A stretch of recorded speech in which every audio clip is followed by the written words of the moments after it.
but they have fantasies of grandeur on a local level. If interested in directing and producing, how do you think they should take, what capacity should they take to get to where you are now, whatever that means? Well, I always call, my terminology is points of entry, right? So I know people who are top level executives, they started as somebody's personal assistant. I know people who also want to be actors, they're production assistants, they're PAs on a crew, or just sometimes it's just get in whatever door, you might have access to. Again, be careful what door and what kind of door, who's opening the door, right. All of that, right? Be careful not to exploit yourself, right? In a way that is unsafe or unhealthy. But I do believe a lot of folks have a lot of unrealistic expectations when it comes to time frame, I know people even as actors are like, yeah, I'm gonna move to LA for like a year or two and see what happens. You just gonna finally learn how to drive around and where everything is, and ain't nobody even gonna know you're there in the first 2 years, more than likely. So if you only go for 2 years, the needle's not gonna move likely very significantly. But we see YouTube stars, we see reality stars, we see whatever, and we think things are supposed to happen very fast. So take the opportunity to access opportunity wherever it may show up. Just again, your word is also perfect. I love the way you keep using the word ecosystem, because that's what this is. It is a multi-layered, dense rainforest of so many different things that all kind of work together so that the whole thing functions in a lush, profitable, productive, right, and fun way. So wherever you get in, sometimes, hey, just like I said, you want to be the CEO of the organization, take that job in the mailroom. Don't be afraid to be the security guard. Mop the floors, be the secretary, whatever. Right. Because what you'll learn is just getting in, if you're clear on what your goals and your dreams are, even if they're not super specific to you, if you know, I want to do this, I have a story to tell. Emily already there last night. How many times did I say that? I know that I have a story to tell. I know I have a voice. I don't know exactly what it is yet and what form it's going to manifest and how I'm going to communicate that voice. Because I know plenty of people wanted to be superstars, actors, and now they're directors. They didn't settle for being a director. I think it got clear to them that the way I'm actually supposed to be doing this is behind the lens, not in front of them, right? That's right. So as you get through, and you got to give yourself the time to just get yourself in the ecosystem and just find a way to move around and learn and listen. I was an extra. How many times I've been an extra? You know how many times I got paid $75 for the day? And again, ate muffins and potato chips and soda. Oh, that's it. Craft Services was your middle name. No, we weren't even allowed to eat at Craft Services. Oh, damn. We couldn't eat. No, your background, you're an extra. We got little snacks for you. That little table over there is for all 150 of y'all. You did Lamont dirty. I'm serious. It is hot out here, or it's cold out here, or it's raining out here, and you're just sitting up under a tent. I've done it. I've been it. Matter, even as an actor on stage, I've performed in theaters smaller than this. Man.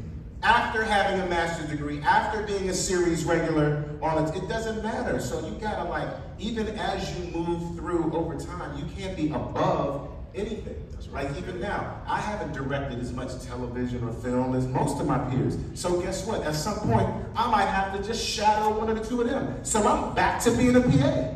Let's go. Even at my level, whatever the hell that even is supposed to be, right? You know what I'm saying? But that's my point. Depending on what you want to learn, you have to find the point of entry to how you might be able to access the opportunity to learn. And that's what you always got to be paying attention. So let me also clarify it like this.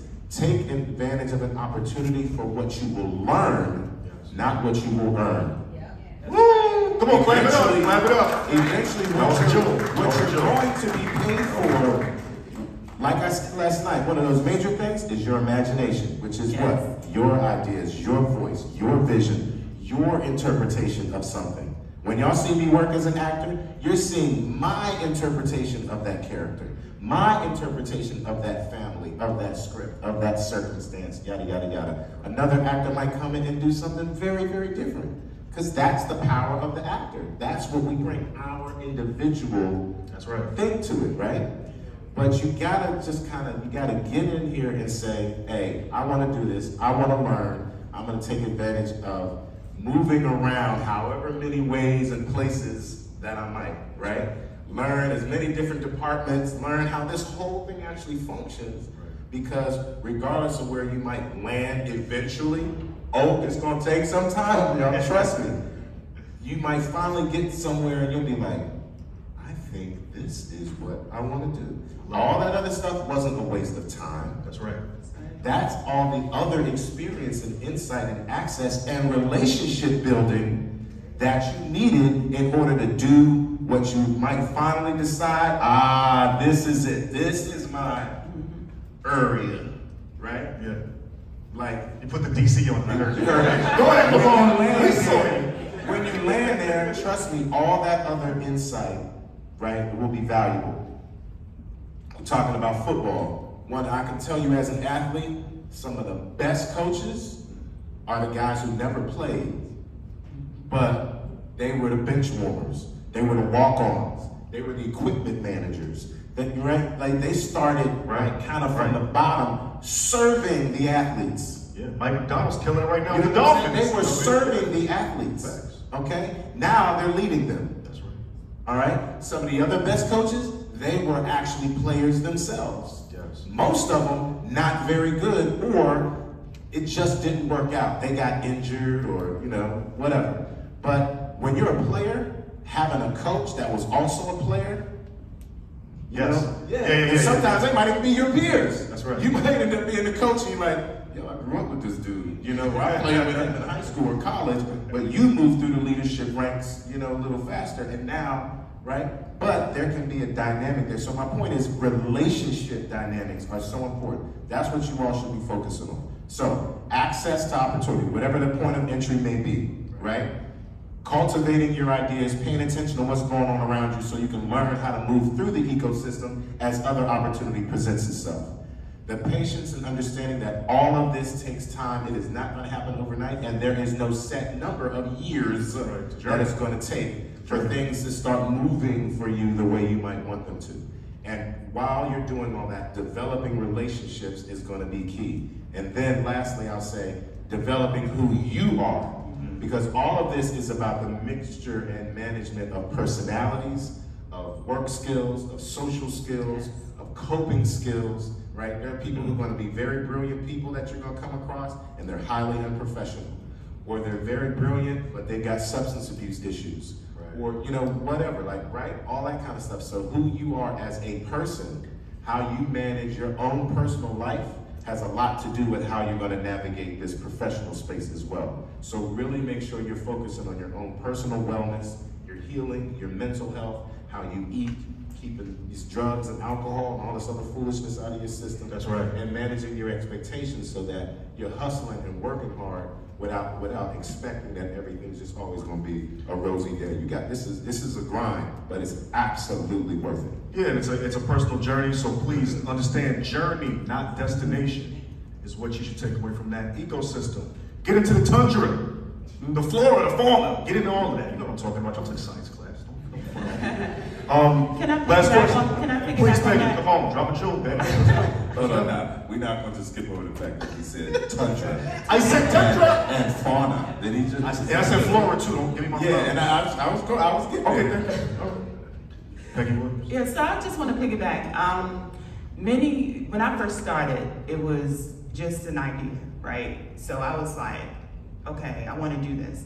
So I signed up over at Prince George's Community College. Hey, Yeah, let's go. Yeah, went there. I said, let me start with the certificate program because I figured that was going to be the easiest route to get where I wanted to go. So after that, I did the program. I said, my husband's like, nah, you got to finish this. You got to keep going for 2 years. I was like, but I just want the certificate. I just want to do the cameras.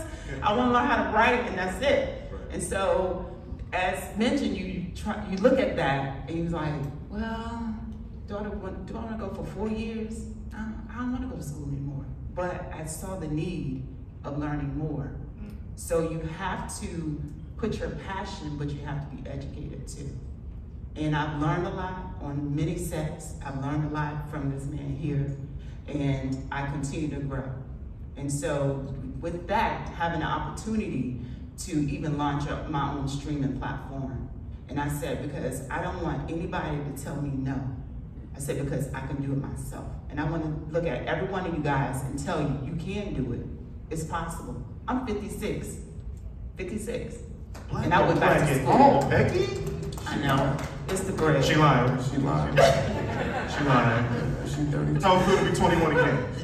You know, but you know, my point is, don't give up on your passion. You may not make the money, but you have.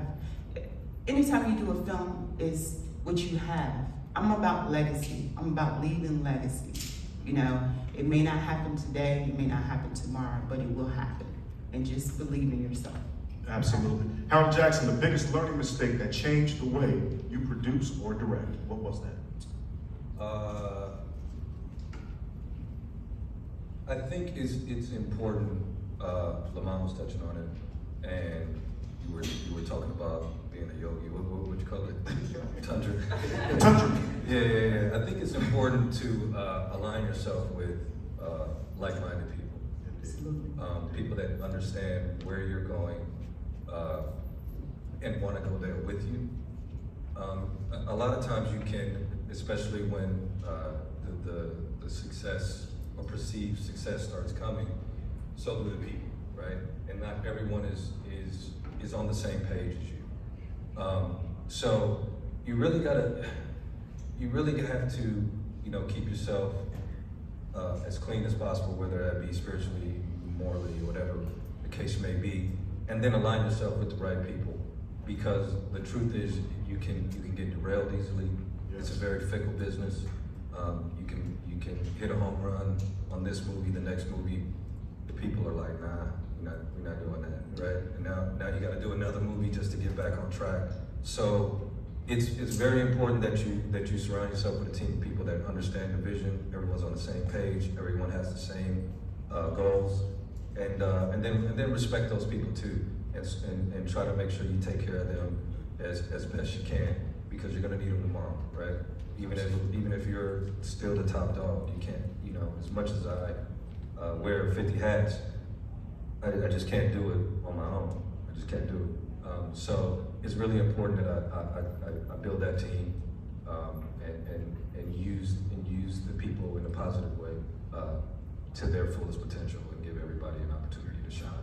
So that was a long answer. The short answer is there's been times where I've aligned myself with people that didn't necessarily have the same, whether it be passion or goals or just saw the world the same way and vision, and it ended up not going as well as I'd hoped it would go.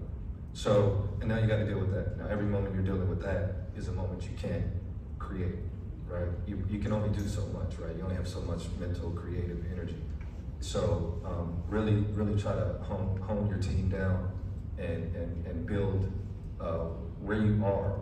A lot of people, Lamont touched on it, where everybody thinks they can run to LA and make it happen. And I mean, if you got 5 years on you, I don't have 5 years to figure it out, right? I need to do something now, today. So that's the reason I haven't gone to LA and gotten in line and begged for a job, because I just don't have the time for that, right? And then after 5 years, you give me an opportunity, but it's an opportunity to make your movie your way. And now I got to do 10 of those before you give me one of mine.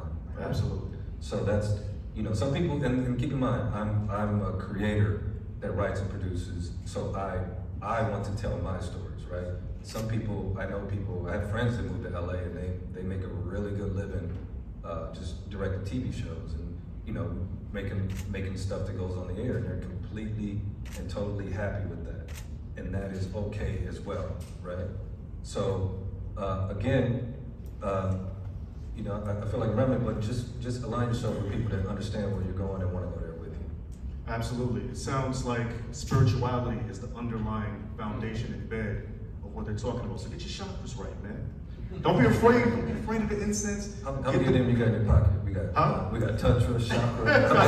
Listen, I'm going for all the He's showing words. off. He's showing off. I'm going for it. I'm going for it. And listen, He was at a retreat last week. He showed off. From the retreat. low key facts though, thank you. And don't be afraid because you might have to go to the little snack table. Go to Kirkland, get it together. You know what I'm talking about with the Kirkland stuff. Turn your bougie in a little. I want to take some questions from the audience. I got this great panelist here. Here is your time to speak. Yes, sir. The microphone's coming to you as well, sir. How you doing? I want to thank everybody for coming. My name is Yama Baker. I came here last year, and now my film has been selected this year. So Congratulations. Congratulations. Thank you. It's animated. What's the name of it? When can people see it? How can they see it? Super CJ is animated. So the title again? Super CJ. Super CJ. Yes. All right. It's about a black boy who's the strongest boy in the world. When he gets mad, he loses his powers. Yeah, calm down and get him back. I love it. That's pretty good. Thank you. So my question kind of goes back to what Harold was saying a few minutes ago about aligning yourself. What's your process in trying to figure out who you align with? Because one of the things that I went through is trying to find people sound good and they say the right things. How do you then decipher what's your process in figuring out are their words matching their actions? Yeah, I think the first thing I do is sort of build out my plan, kind of like you would, I build out the team, right? So I know I need camera ops, I need grips, I need producers. I may need money on this particular film, I may not. It just depends on what the project is, right? So you align yourself with people that way. And then I think the best advice that I can give you is to sort of get not that you have this, but in general, get that sort of stink of hunger off of you, right? Because people that are not for you can sense that. Gotcha. Right? Gotcha. So about the stink of hunger? Yeah. That's poetic, sir. Thank you, I appreciate that. I'm a writer, man. You can keep that? I think you must keep that. Right. You'll hear that the next year. Next panel. Think of hunger. Yeah, so just have confidence in your vision, right? And then people will sense that, and the right people will come in alignment. And you'll know. Sometimes you'll get it wrong, right? This guy sounds good, or this person sounds good, and then you wake up in 2 months, and you're like, what the hell did I do, right? Sometimes it's just what happens. It's just part of the game, right? It's happened to me. So I think just the more you align yourself with people, the quicker you'll be able to sense if this is the right person or not. I think you want to chime in? So I'll say, similarly, a lot I believe is trial and error. Sometimes it's just trial and error. And it's not about somebody selling you that is something that isn't true. Sometimes people say things that they think they need, or that they intend to do, or provide or execute, and it just doesn't work out that way, even with the best of intentions. My dad likes to say, the road to hell is paved with good intentions, right? So you have to. Stealing them. I come to people. I've learned that, thankfully, I'm not a defensive person, but I am a very intuitive person. So I may not even remember, a negative experience, but I'll remember if there was a feeling of mistrust or insincerity or something that wasn't quite authentic about, right? So some of it is just learning, that's why I keep saying tapping into you, because what's going to serve you is your own skill of discernment. So even to use the language hunger is not bad, but desperation could be, right? So again, even that, it might be semantics, right? But again, what is your vocabulary? What vocabulary do you use, and how do you think? How do you talk to yourself when you come into a space, when you have access to an opportunity? For me, I have like a system, I have a method of screening, if you will, of filtering, of, right? I've got criteria in a sense that people have to meet. I'm going to ask certain questions. I'm going to require certain information, right? I'm like, I have a way of marching through things that is part of my process in making a decision. And I'm the type of person, that information that I receive in the process, as well as me feeling things out, improvising, also being willing to be proven wrong, right? And also accepting that sometimes things don't work out. Actually, we were all supposed to work together not too long ago. It didn't work out. And sometimes that's just how it happens. You don't let that get in the way of anything. You don't let that get in the way of, what, we can't share the stage because we didn't work together? That's foolish, right? So just for lack of a better example, I mean, that's what's real. That's authentically how these things are going to work. At the same time, I can say there's one, maybe two people in this business, I don't want to have nothing to do with him, right? But there's a couple folks that are, or, you know, there's probably, again, and one of them's a her. I was like, I don't think I can trust her. I don't think I can trust him.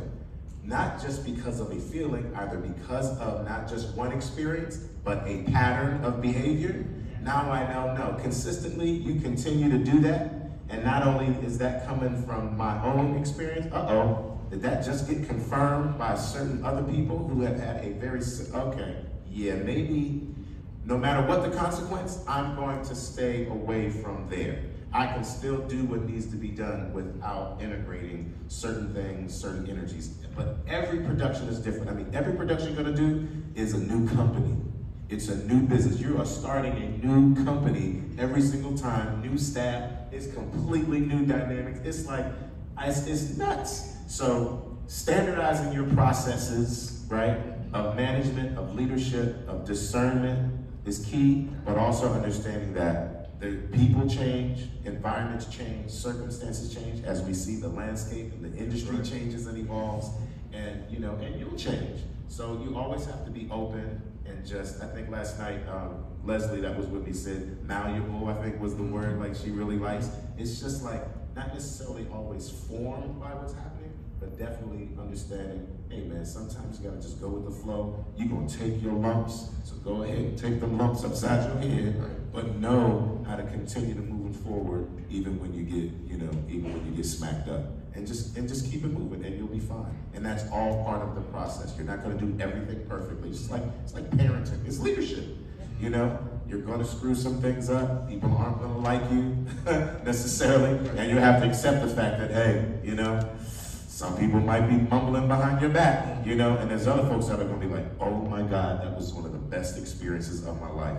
And you just find the best way to continue to do the best you can, you know, with what you have. That's what this is really, y'all. It's just do the best you can with what you have and who you are, you know, in that moment. And other than that, you know, you should be able to sleep at night. But make sure you got that process and your sets of principles together, and it all will have some clarity, you know, and you'll be able to move very fluidly and consistently, I think, throughout your life and career. Appreciate that. And just to, real quick, just to piggyback, because I don't want everybody else to be able to speak as well.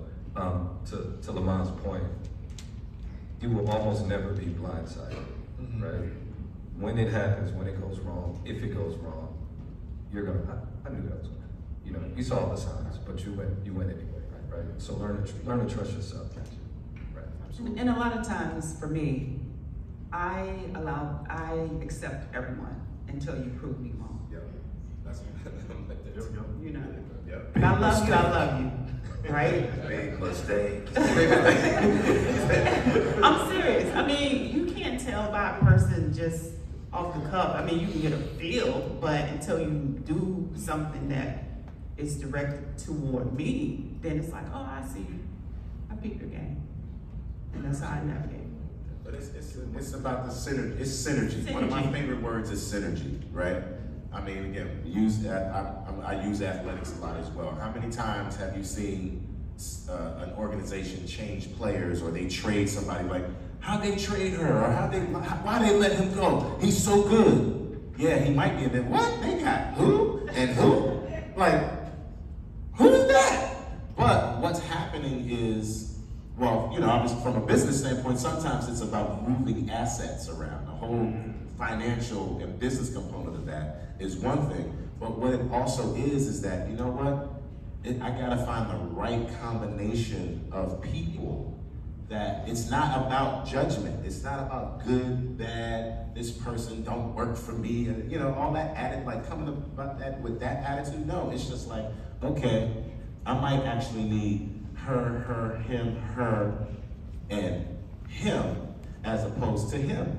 That doesn't mean you are less than him. It just means that based on the kind of energy I have, or what kind of production this is, or what kind of environment I prefer as a leader, I need that combination of energies. And sorry, I've got to let you go. You know what I mean? And that's again why you can't take. Fired on him and things. He sat in the front row. It had to be you, right? Why me? So back to why you can't take things personally. Somebody doesn't get picked because necessarily they're better than you. That's just the preference or whatever some of the other dynamics might be based on that particular production, that leadership, that process of decision making at that time. You know, there's another place for you. Your opportunity exists. Your time will come. Keep doing your thing. Keep being you. And trust me, somebody's looking. They're looking for you. As a matter of fact, I want to talk to you more about this project, and I hope to be able to see it as well. And if you need a place to stream it. Look at that. I think a play was just made. But this is what film festivals are about, y'all. And please, let me say one more thing. I'm sorry if I'm hogging this microphone right now, but the real assets in this room are you. Don't think that y'all are out there. I hope you didn't come here so that you can meet the three of us. The assets in this room are you. If you're not meeting and developing relationships with each other, right, you're missing the entire conversation. You're missing the entire opportunity. We might be the icing on top. We the three candles, or we the cherries on the top of the cupcakes or something. You know what I mean? Tundra. I had to say one more time. So we're the moose on the tundra right now. You are the Eskimos, and the Eskimos and Inuits need to make sure that they are forming community amongst themselves, so that when the moose show up, y'all can eat effectively. Because we might be a little further along in the process, or in our access to opportunity and how this stuff works. But at some point, you could very easily be our cast and crew. Or no, we're going to be working for you because it's going to be your story. You're going to be the writer. You're going to be the executive producer. You're going to be the director. All of that's what this is. I've been in those seats. I might be in one of those seats tomorrow. I'm up here taking notes. I'm serious. This is just as much a learning opportunity for us. So I just don't want you all to miss the beat.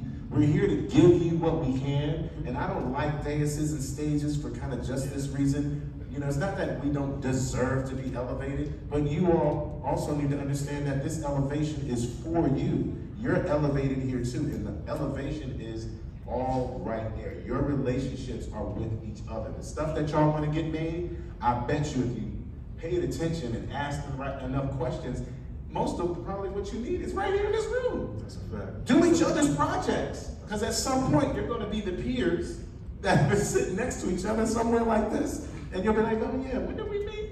I don't even remember. Was it at the Prince George's County Film Festival? I think it was. And here we are at the 30th anniversary, and we've been working together for the last 2 years. Trust me on that. It is no surprise. Unfortunately, a lot of you aren't going to still be in the conversation because you realize this really wasn't for you. Or you won't be willing to make the commitment. You might not consistently sustain the commitment, and sometimes that's also just real life. I have an elderly, parent to take care of. I have a special needs child. I had to move and relocate to Wichita, Kentucky. Okay, now your words get But sometimes there's just stuff that it might not happen for everybody as far as making a living doing it. But don't let that creative spirit die. The technology that we have, you can be Wichita, Kentucky and still be a writer, content creator, posting and creating your own stuff, or turn Wichita, Kentucky into one of the next new production, nucleuses of the entire region? Who said, why not, right? So keep that voice alive, but understand that you all, the best of what's here, is you all collaborating and developing those relationships with each other. Wichita. All right. Kentucky. Yeah, basically, I can say I'm a Wichita. I'm an engineer, but I also like doing writing. So I have self-published 3 books so far. Congratulations. Now I want to take, thank you. Now I want to take my books to the big screen. So I was here last year, and I was listening. Now I'm here this year, I want to get some questions answered. So last year, you want to be a screenwriter, you have to bring your stuff to me, you have to learn from me, I'm going to charge you $15,000, and then we'll take you to the next step. Well, I'm educated. I've taken some courses on how to do screenwriting. How can I take it to the next step? What's my steps to bring it to somebody to say, hey look, I've done everything I'm supposed to do, can you look at it for me? How do I get there? Sounds like mentorship. Well, a lot of times it's mentorship, but also understanding you're gonna have to do a lot of the groundwork as you do the writing, and then also depending on what direction you want to go. If you're looking to, like you said, you want to turn it into a feature, then, or are you going to finance it yourself, or you want to get investors, executive producers? I mean, it's different ways that you can go about it, but if you're looking to pitch it to a network, then you should have a pitch deck. If you don't, that's yeah. So, and then you make connections in this room, and then try to navigate it that way to where we can come together to help. It's all about the community. So that would be my start. If you have a pitch deck, and if you have connections with people, or make connections to where you have your project pitched to see if it can be acquired, or if you want to take on the task of producing yourself, then that's another step. Can I, and then also, I'm just gonna, I think it's important for us to be honest with each other here. Have you made anything yet? Besides the books, have you made a film? No, short, not yet, no. anything? Brand new learning. Okay, right. Here's something important. I have difficulty getting networks, even after, I think I'm at film 10 or something like that. I have difficulty getting networks to listen to my pitch, right? I got all this stuff behind me, right? I'm just being honest with you. It may be great, what you have. It's probably great, but none of us are gonna take it seriously. And the reason we're not gonna take it seriously is not because anything personal to you. It's just that you need to do something, right? To Lamont's point, I can know, my cameraman is in, my cinematographer is in this room right now, right? And I'm sure there's a director in this room, and I'm sure there's there are PAs in this room. You need to get with these guys and make something, even if it's not that your baby. Because I had a baby, and I thought I was gonna win an Oscar, right? I never even made it, and nobody cares, right? So get with these people and make something, right? Because the truth is, at the end of the day, this is a visual medium, right? I need to see it, right? And I need to see how your words play on the screen before I can take it, before I can take you seriously, right? So you don't have to go break the bank. Get with a bunch of friends and people willing to work that believe in your project, or just they need the experience, right? They need to get their reel up. They need to do a lot of things. Do something, do a short, do a feature, do whatever you can with whatever you have right now. Start stacking that stuff on top of each other, and then I'm gonna listen to you, because I know you can go through the steps, right? I know you can do this, right? You just need my help to do it better. Right? That's why I'm standing before you now. Everyone listening, But I need help. But that's why we're pointing you around you. So if I can jump on that, In particular, I like to encourage people to lean into short form when they're first starting out. The amount of time, the amount of the management and the pressure of execution of a feature, especially when you have no experience. So this is why also clarifying which hat you're gonna wear. Are you just gonna be in this case, I would just encourage you to be the writer and executive producer. That is all. Now literally, I'm talking about that is all. So what that means is, it's your baby, it's your story, and now you've gotta adapt maybe your book that maybe you might have now adapted it to a screenplay with the collaboration with the screenwriter or writers. Then I would encourage you to take that 90 to however so many minutes or whatever, that 100 pages, and now condense it into something that might only be 2-3 minutes long. A music video is what, 2-3 minutes? Most trailers are no longer, right? Except the long ones, right? I mean, how long is a commercial? 15 seconds, 30, 60 seconds, sometimes a little more, right? So think about how many ways people actually tell us stories or get us to feel a certain way or communicate certain things to us in really a matter of seconds or just minutes. Do that. It's going to minimize your costs. You're going to typically need a lot less people, but the process is still going to be the same. It's just going to be shortened, you know, maybe not quite as intense as the amount of time that it takes you to do something like that, right? Similarly though, you're going to have a process of how do I decide which one of these cinematographers is actually best for me, right? Not just in their skill level, but again, personality, teamwork, chemistry, all that stuff matters. What about the other people? Are you going to say, okay, hey, you're going to be the person in charge of finding the crew? Because that's all those names and those production companies you see at the top of the show. So-and-so and such and such film in association with such and such studios brings you a somebody film brought to you by, right? There's like 5-6 entities, and then you see all the executive producer names at the end. Most of those, they're producers of different types because they do different things or they bring different types of resources or whatever. Sometimes it's simply one of the production companies that's providing all the equipment, right? That was mentioned. That's hiring the other crew and department heads. That's their job. So you have to know, you've got to start knowing and learning who and how you can delegate some of this stuff to so that you can stay in your lane.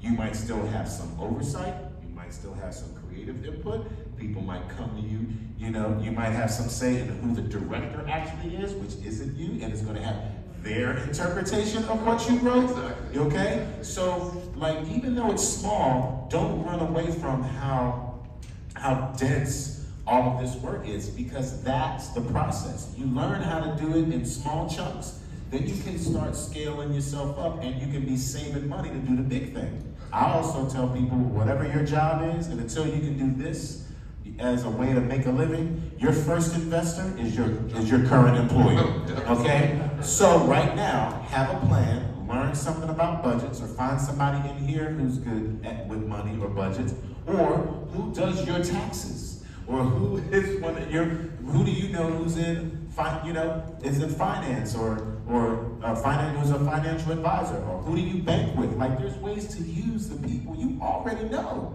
to say, hey, are you good at budgets? Next time you go and put some money in the bank or take some money out the bank, hey, by the way, they might just be a teller, but you don't know that similarly, they're at business conferences hoping that they'll be able to run the bank at some point. And now you've got somebody that can help you do this money part and money piece, so now you know how much money you need to save in order to do this, to shoot this trailer. Now you got a budget. Now who do I get to help me keep track of the money, to do this, do that, but at least you know how much money to save, so then you have to make the commitment every week, every month, whatever. I'm gonna save a certain amount of money because I'm going to get this done in the next however so many years or months, right? You can be firm on a deadline, but also know things sometimes don't stay on schedule. Cool, but you understand? So you see what I'm saying? All these kind of little pieces and all these steps, but one kind of connects to another skill or another thing of, another type of execution and vice versa. But start small. Start small. I want to give time for one more question, please, in the back, sir. Can I kind of address that? I got to get one more question. One more question, just from the audience, please. There you go, sir. Can you get past the mic, please? I'm sorry. Just real quick, Noah Hayes, it's an honor to be in y'all's presence, everybody. So in moving through the various ecosystems and terrains and highways and byways, church, how do you deal with imposter syndrome? Because as an actor, I was told by Steve Harris that, I asked him, like, why are you here at a regional theater doing Raising to the Sun? Like, you're awesome, but why? I just watched you in a movie. And he was saying that, he does theater to keep himself sharp, but he came from the theater. And the movies were just the next step. But for an actor moving into directing or moving into another area of cinematography, for you especially, how do you keep yourself focused on the project rather than thinking about, your resume or? Yeah, for me, there's two answers to that. The first one is, I spent a lot of time watching film, like watching film, right? I watch the old stuff, I watch the new stuff, I can tell what's being influenced by who. So even though I don't necessarily talk about it, I'm constantly, every day is something film, right? If I'm not paying attention to what cinematographers are doing, I'm paying attention to what directors are doing. And so I'm constantly learning. So that's how I overcome any issues. So now I am completely confident in my ability to make a film. And not because I'm arrogant, but because I know that I'm working every day, right? I'm making myself the best filmmaker I can possibly make myself. And I'm confident that I'm doing that, so I'm confident in my ability to sort of cross that bridge, right? So when I embark on a project, I have zero fear that it won't get done, right? It's just a matter of how well can I execute this. That's the way I'm thinking when I embark on a project, right? And then the second answer is years ago, back at Georgetown Theater, John Singleton, obviously before he passed, came through to sort of, when, what's this, Snowfall? Snowfall. When Snowfall first came out, nobody was watching, right? So they went on kind of a press tour to gin up some energy and some buzz for the film. And it worked because they ended up getting, 5 or 6 seasons out of it, right? However, John Singleton was there, and he has probably the foulest mouth I've ever heard, right? And he gets up in front of after the screening, and he's doing his thing, and he's talking, and he says, he said, and I heard him at the time, I was like, this guy just needs to shut up. But then when it sunk in, I was like, this guy, I need to put that into my repertoire. He said, you need to walk into every room, every situation with the attitude that my shit is the shit. This is the best thing going right now. Trust me, right? And if you have that attitude, people pick up on that. You still might get a no, but they'll say that guy knows what he's talking about, right? And then it'll eventually word will get down the line, and somebody else will seek you out, right? And part of that is, I guess, faking it till you make it, which is fine, right? The other part of that is, you are what you believe you are, right? So I believe I'm an exceptional writer and producer and director. Well, writer and director. I produce out of necessity, right? But in my soul, I believe that. And it really doesn't matter if you tell me your writing sucks. It really means nothing to me, right? So you have to believe that, and I think people, because I believe it, I sort of force other people to believe it, right? So just walk in the room knowing you got it. And the reason you know you got it is because you're putting in the work behind the scenes, right? So when you put those two things together, I think that's how you get over that sort of imposter syndrome. We have time for one more question. Yeah. So of course I apologize.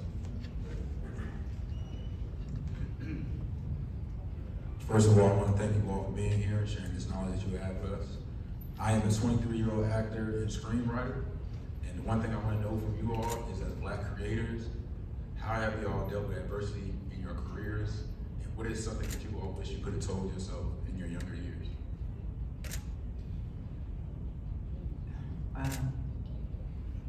My younger years would be 2 years ago. Remember, she's 26. focus, determination, no distractions. You know, life happens. Just knowing that you can get it done. You know, that's what I tell myself every day now. You know, continue to push forward. You know, don't let anybody get in your head. You know, just get it done. You know. Yeah. Anything else? For me, it's probably, that's tough, especially, well, I mean, I started early, so, and I'm glad that I started early, so I can't say, wish I'd started earlier, right? But I will say, first of all, dealing with this adversity part, you know, is just, this, you know, that's just, you build for it. So, you know, the same kind of confidence or even arrogance, so to speak, that I'm interpreting what Harold's saying is like, it's part of it, like, yeah, like, right, I could do this, and that doesn't mean anybody else is less than you, because they're the ish too. So what you gotta make sure you're careful about is, just because you're elevating yourself, don't make it a false puff of your chest, right? Like swag is what I think is the imposter, right? Word, right? Because actual swag comes from in here. It's not about how you walk, how you talk, how you dress, how you perform, how you present yourself, right? The way you actually will present yourself on the outside will be a reflection of what the actual confidence is on the inside. You know what I'm saying? So you're built for it.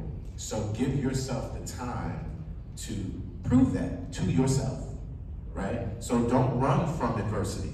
Just because something's hard, lean into it, right?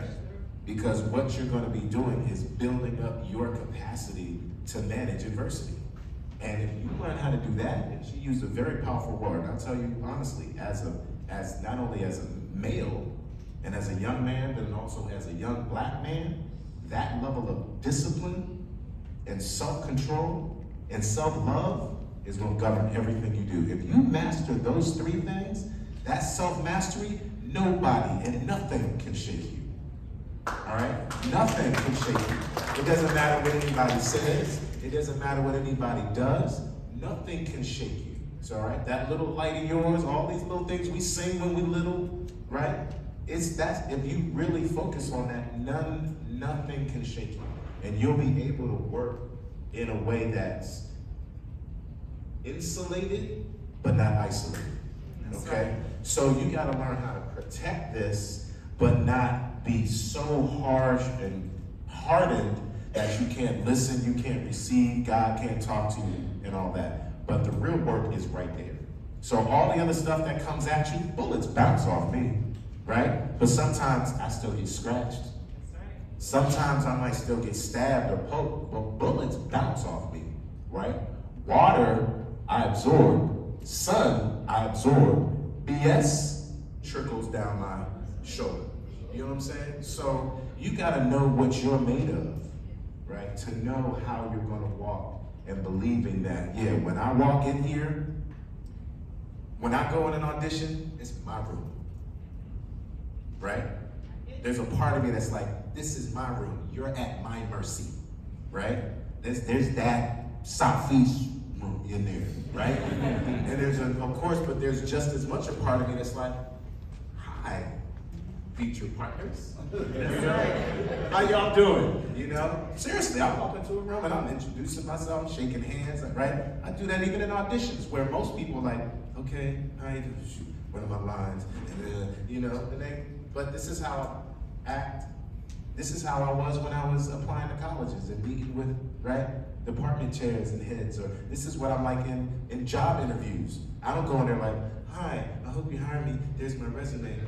Is it good? Like, you think you're gonna give me a job? No, instead I'm like, hi, how you doing? My name's Lamar. This is what I know and what I have and what I've done and what I've where I've been educated and where I've been employed thus far. All right, how are you? I'm just laying it out there. That's what it is, right? Hi, how are you?